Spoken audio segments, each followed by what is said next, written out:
Hello everybody, Jared Volle here for CreativeStandUp.com. This QA came in a while ago, but I had some computer problems and the video didn't upload, so I have to redo it. The question is about what to do when you are in a writer's rut. And so what I want to do here is I want to kind of redefine what that means first, and then I want to give some strategies for what you can do. So by writer's rut, I want to extrapolate that and just say, instead of writer's rut, let's call it the strategy that you are using is not aligned with the needs of the situation. All right, so that's just a very abstract way of saying the same thing. So as a comedian, the need of the situation, what is the perfect strategy for whatever you're dealing with right now in your writing or you're performing? Whatever the perfect strategy is not what you're doing. And then also it applies to any other creative field as well. So knowing that, we can look at what being in a writer's rut actually means. So the first way you can be in a writer's rut is because you don't have a well-defined goal.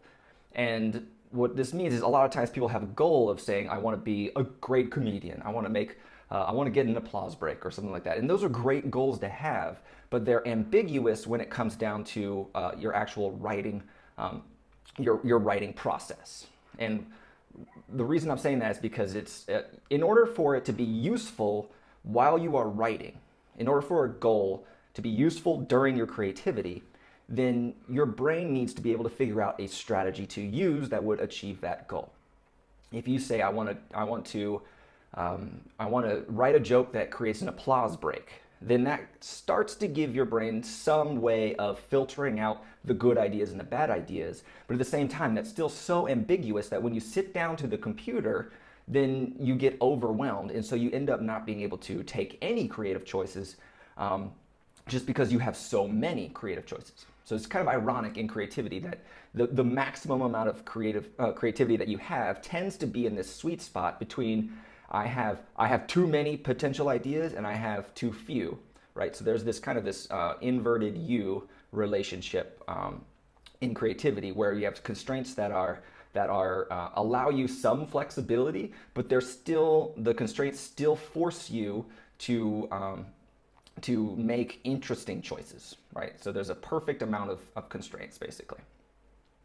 So that is the goal. The other one, and I'll tell you, this is the one I struggle with the most because growing up, I was always this motivated kid, right? I always wanted to go and achieve things, and I wanted to, I would put my head down, focus on whatever needs to be done now, and I would just trust in the process that eventually that would lead to success later on. That is a great strategy in the short run, but only if your goal is correct, which in creativity we don't know. Right? If you're innovating a product, you don't know if people are going to love it or not. So if you have an original idea, putting your head down and forcing that idea to come to fruition is great. But at the same time, you do want to pay attention to whether people will eventually buy that product or not, right? So as a business, you would definitely want to not just put your head down and plow forward. And the same is true for comedy. We don't want to just put our head and plow forward because then we end up being very, very similar to everybody else that is also putting their head down and plowing forward.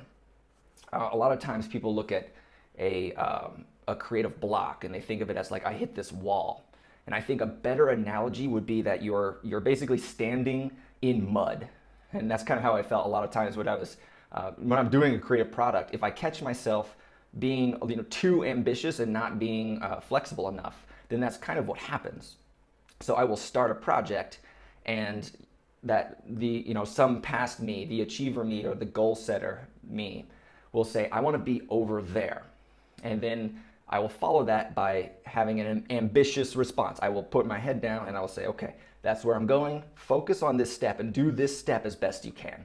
And eventually it will lead over to that goal that you want.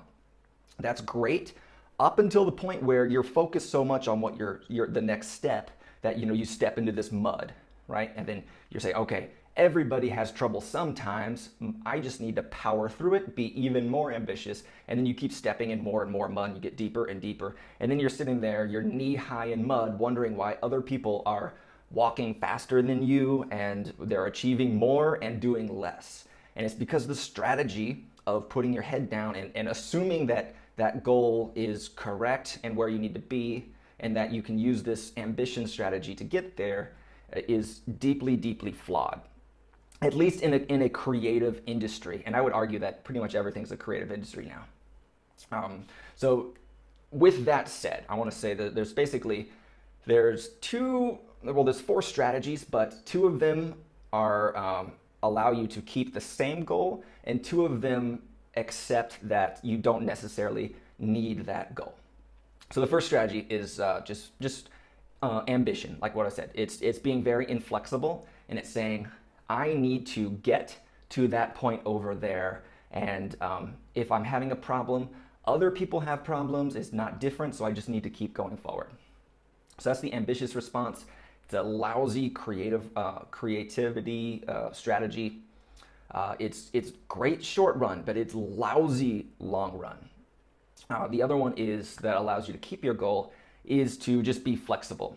And if you want to think about it as a wall or as a field of mud, then basically that would mean that you're going to, you notice that you are stepping in the mud. You notice that things are getting more difficult, but you're getting less return, right? You notice that what you're doing isn't necessarily what's probably the best thing to do at the moment.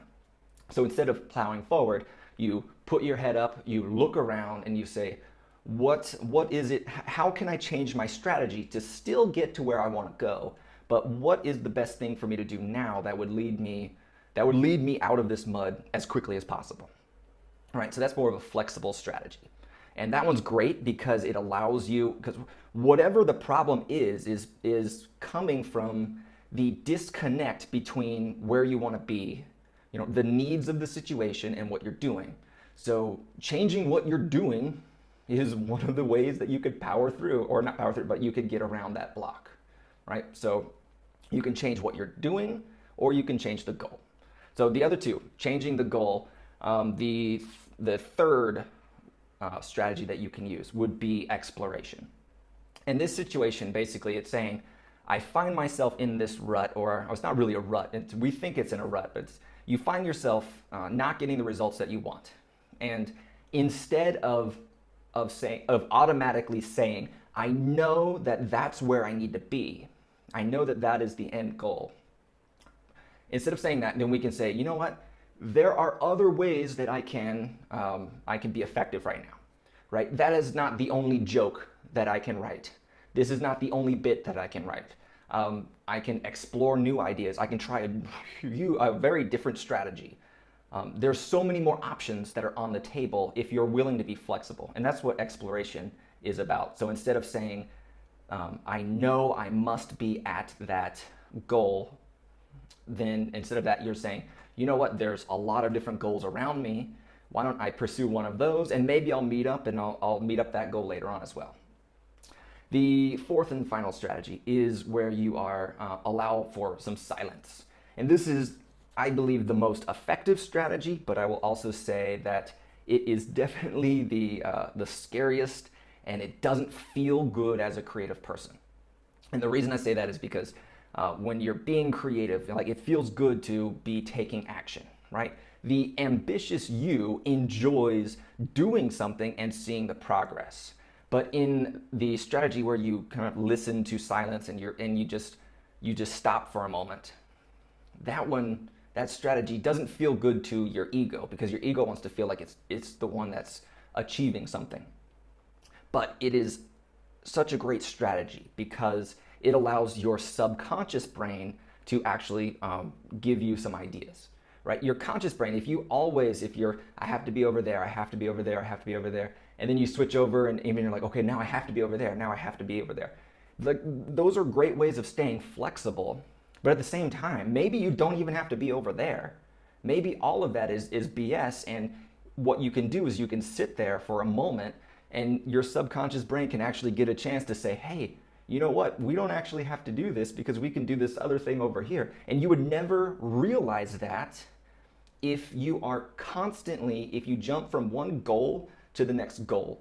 Then there's zero time in between where you can actually explore something without a goal, right? So being able to change your goal is great, But at the same time, being able to not have a goal, at least temporarily, is a fantastic creative strategy because it allows for stuff that you could never have predicted.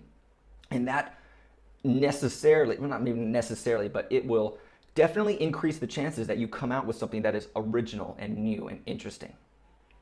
And guess what? If you do that, if you allow yourself to sit and then you have this idea of, you know what, there was this story that happened maybe like 10 years ago that you never thought about. Maybe if you sit there and then you're just like, why does that thought keep popping into my head? That's so stupid. I don't even want the thought. Then you're all of a sudden like, I should just write about that. I remember that story and I haven't thought about it in years. Now your brain says, I have a specific thing that I would love to explore.